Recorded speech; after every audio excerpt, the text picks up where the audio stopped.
ලංකාවත් එක්ක සංසන්දනය කරොත් මිහින්තලය වගේ.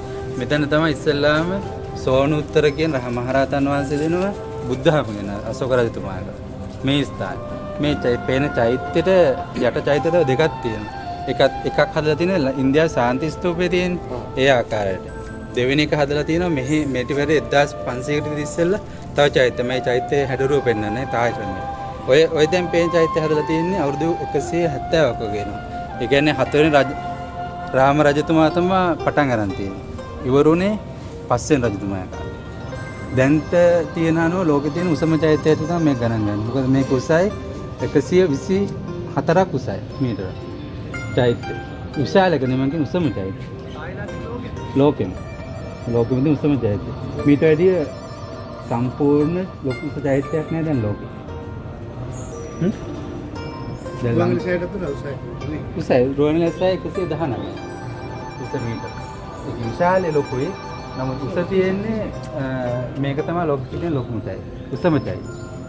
ඉතින් මේකලත් කියන්නේ ඒ කියන්නේ ස්වර්ණ භූමිය කියලා තායිලන්තේ කියනවා. ඉතින් මේ ස්ථානයට කියනවා පතම චේදි කියලා. පතම චෛත්‍ය කියන මේ නගරයටත් කියන්නේ නකොන් පතම කියලා.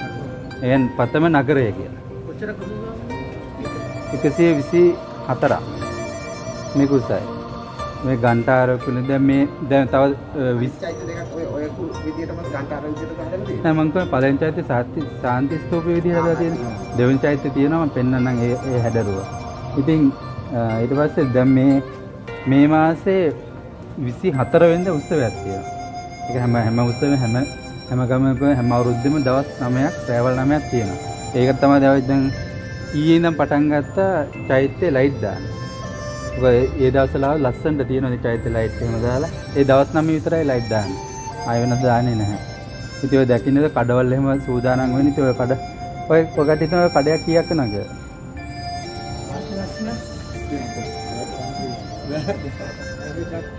පන්සලේම ඔක්කොම ඒ කියන්නේ ඕවා වෙන්දේසි කරා. ඒකට හම්බුනන මිලියන 90ක්. බාත් මිලියන 90. බොරුනේ. ඒ කියන්නේ එක මේවා පටන් ගන්න බාත් 5000යි. ඉතින් මිනිස්සු ඒ කියන්නේ මේවා දාලා වෙන්දේසි. දවස් මේ ඔක්කොම දවස් 21ක් දෙනවා විතර. ඒ කියන්නේ 27යි 14 කියන්නේ ඉස්සෙල්ල දවස් 7යි උත්සවයේ දවස් 9යි අයි දවස් 7ක් දෙනවා. ඒ කල් තායිලන්ත එන්නේ නැති නේද බලන්න ඉන්නේ. ඔව් බලක්කට එතෙන්ට. ඉතින් මේ ඒ ගොඩාක් සෙනග ඉන්නවා මේ මුළු කියන්නේ මෙහෙන් වාහන නවත්තන්නත් තැනක්. දැන් හැමතැනම අපේ අර ඉස්කෝලයක් වගේ මේ පැත්තෙන් වාහන දිගට නවත්තනවා. ඉතින් ඒ උත්සවයට දැන් ඊට මේ ඔය දැන් මේ මෙතන උපෝසථාගාරය. උපෝසථාගාරය තමයි මේ ඊට මෙතන උඩ තියෙනවා විහාරලුවන් කියලා. විහාරලුවන් කියන්නේ රජතුමාගේ විහාරය කියන. ඒක උත්සවයක් බලන්න පුළුවන්. උත්සවයකට ගන්නවා නම් ගන්න රජතුමාගේ වැඩකට විතරයි ගන්න. ඒක නිසා දැන් ඒකත් වහලා තියෙන්නේ. ඒක වහලා තියෙන දැන් සූදානම් වෙන කටිනේද. ඉතින් මේ වගේ පන්සල් ඔක්කොම තියෙන තායිලන්තෙට 6යි. මේ වගේ කියන්නේ රජපෞලෙන් රජතුමාගෙන් සිවුරු පූජා කරනවා. රජමහා විහාර තියෙනවා. රජමහා විහාර තිබ්බ දැන් 6යි තියෙන්නේ. මේක එක පන්සලක්. ඊටසේ පටාව කියලා බැංකොක් වල තියෙනවා. පචේතුපොන් ඊටසේ අරුන් කියලා. ඊටසේ සුතත් කියලා. බැංකොක් වල 4ක් තියෙනවා. ඊටසේ විසුන් ලෝක කියලා පළාතේ තව එකක්. උත්තරමයි තියෙන්නේ රජතුමා විසින් කටිනුත් තියෙන්නේ. අනිත් ඒවාට යනවා දැන් කට්ටිය. නමුත් ඉස්සර ඉඳන් අර පවතගෙන ආව මේක. මොකද මේ ඉස්සර මේ රාම රජතුමාලා තමයි මේ පන්සල් හදලා තියෙන්නේ.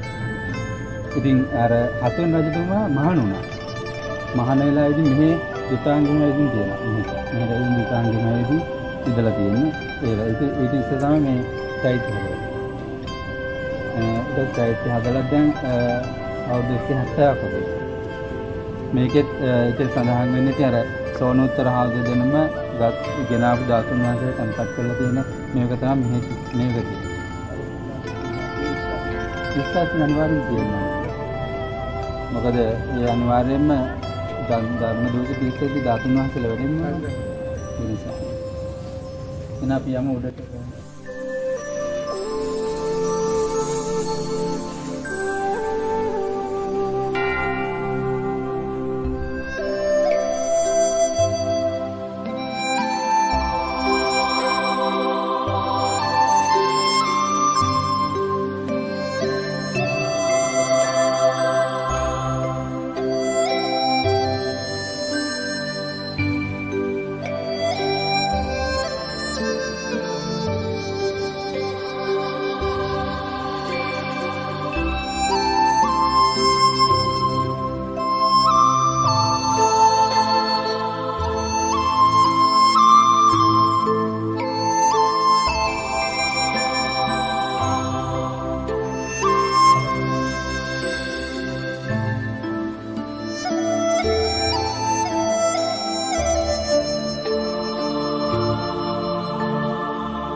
පඩිපෙළට කියන්නේ නාග පඩිපෙළ කියලා.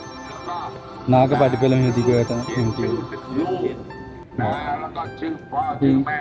මේකෙදි වැදගත් වෙන්නේ හයවෙනි රජතුමාගේ ඇඟේ ආකාරයට එයාට බඩ තියෙනවා. ඒක ආකාරයට පොඩ්ඩක් හදලා එයා හැදුවා කියන්න තමයි ඒක දාලා තියෙන්නේ. ඒත් මෙතන තියෙන සෝනුත්තර හඳුනන දෙන පිළිරු පොඩ්ඩක් බහින්න.